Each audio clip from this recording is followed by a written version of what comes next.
It's a minor dent. Should be easy to just tap it out, right? That's what we're going to try to do. This fender is not only smashed, it's twisted.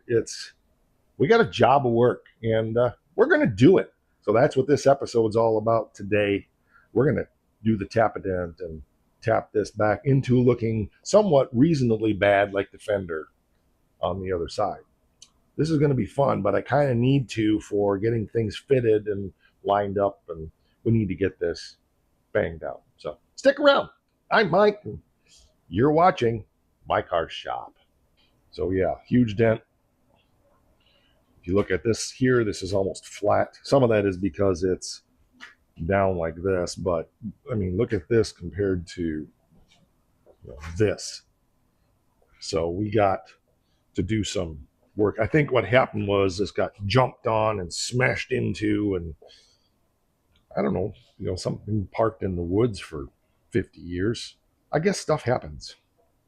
Maybe Thing will just get underneath there and bang it out. All right, let's get the fender off. Let's get it over on some kind of a fender stand, and let's figure it out.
Vast improvement, and it's crude.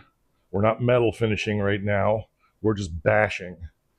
Um, you've heard me say in other dent removal videos, try to reverse the damage and not to be bashing on stuff. Here's the problem. When something is this bad, the metal is so stretched that it's almost impossible in a dent as bad as that was. So I don't use a hard hammer. I'm using just a rubber hammer, and all I'm trying to do is get that metal to come back and remember kind of where it was. This is 18 gauge steel. This stuff is heavy. It is hard to move. So this literally is not so much tap-a-dent as it is bash-a-dent. But it's coming along. The grill, you can tell this is a little bit flat in here. I knew that. We're starting to gap out here, and that's because of this.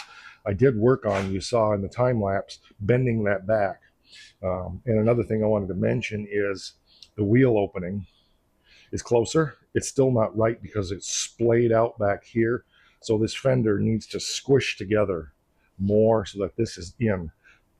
If you compare the bottom down here right now, because this is bent up like this instead of down the way it's supposed to be, this is down about 6 inches, and that more than 6 inches because that panel of that splash panel is not right. And this one down here is only like 3. And this panel's down real low also, but we're just trying to get relative positioning right now. So we're getting there. So I need to take it back off again, unfortunately. And I think some of this also, as I'm thinking about it, is because of this massive dent that was in here, okay? And it flattened this out. So that needs to, you can see we got a buckle right here. And the metal is telling me that this is not bowed out enough yet this way. When this comes out this way, that's going to suck back in, and we need to squeeze that top in more. I'm not intending to get all that done today, but I'd like to have this fender bashed into a reasonable facsimile of what it should be. We're going to have a ton of work to get this even reasonably close. You can just see we got so many stretch marks. We're going to have to get out our planishing hammer and planish that out. We got tears in the metal because it was stretched so bad. That was one smashed fender. Have I fixed worse? Yeah, actually I have. But, and I'm not intending to make this Bondo-less. It's not worth the time for what this truck is. This is a rat rod truck. I will throw some mud in this when we're done, but we're going to do a reasonable job getting this somewhat respectable. We'll have to weld these spots up, obviously. But I want to try to get this sucked in more here and get that bent down more up there. But the problem is when I bend that, then this bends. It's because that part of it is because that back is missing. But I need to get this so that this is up another 3 inches or so in here. And we've got a job of work yet to get that done. Something else I wanted to mention, we have another problem right there. You can see how bent this is. There's supposed to be a bracket in here. In fact, there is a bracket in here where this goes. But that bracket there is bent. I knew it was. It is bent so bad. That needs to come out and twist. The problem we've got is this is a floating front end, and to bend that is not going to be easy. So I got to think about how I'm going to do that. It may just require the blue wrench to get in there and actually heat that thing up to be able to twist it back in place without torquing the heck out of everything. So I see my hood is flopped around also now. Because of all this bashing and banging I've been doing. Oh yeah, the whole hood slipped over. Oh no, actually it's the hood on, yeah, this hood front flipped and the back slipped out on that side, so no big deal. But all things you have to keep in mind.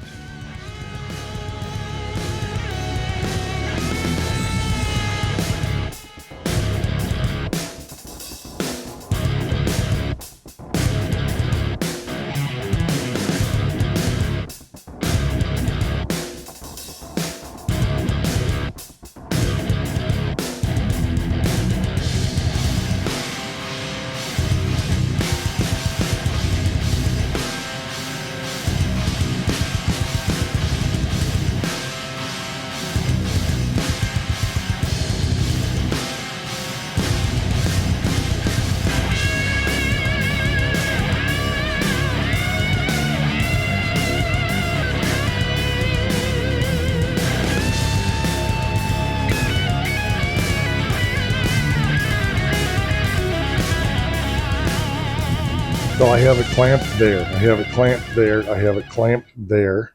I have it clamped down underneath in one spot and then C-clamped in.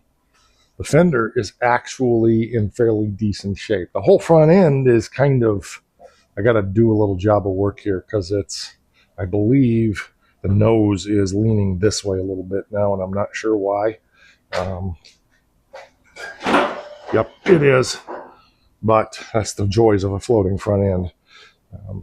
So you're always trying to grab a handful of air with that stuff. But I mean, it's It's a little bit flat up in there yet, but not bad. You can see that compared to this one. But not bad, actually. Actually, it's pretty good. It's just that one spot right in there needs some work, and that's partly because there's nothing supporting it here. But it's hanging on its own. If you look at it, and yeah, it's got, well, all we got to do is pretend that you're not seeing all of that, and the fender looks amazing. But my goal was not to metal finish, like I said. My goal wasn't to get out all the dents. My goal today was to get the fender back in reasonable shape so that I could check fitment. Now, so there's a running board that goes down below that splash apron and then runs all the way back into the rear fender. I'm going to have to make those because I got something special planned for the box and the fenders. And I'm just going to leave it at that for now. But for initial on this, we're going to just put a wood rack on it. My ultimate plan is to build a step side box for it. I'll just leave it at that. And then we'll make the fender, the running boards that will run into it. In the meantime, what I will probably do is make some short running boards so that when it has the wood rack on the back, she can get in and out of it easily. But it's okay. We see where we're at there now. It's probably still a little on the low side. Let's go to the other side. Over here. Pardon all my junk. Don't trip. Don't fall. And you can see that we're not that thing flipped in, but it's not bad. It's about the same. I don't know why this flipped in. It was clamped, but you can see, yeah, the other side's still down a little bit low.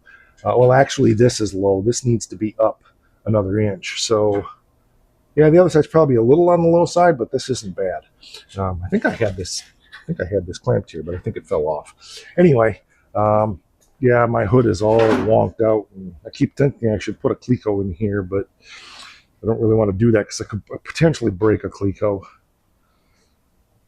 But again, it's closer. I should probably do the same thing on this fender and try to get it a little bit more. But we'll pretend that's okay for now. But you can see now our curvature here is decent. And our curvature here on the fender is good, but the grill shell is a little on the flat side.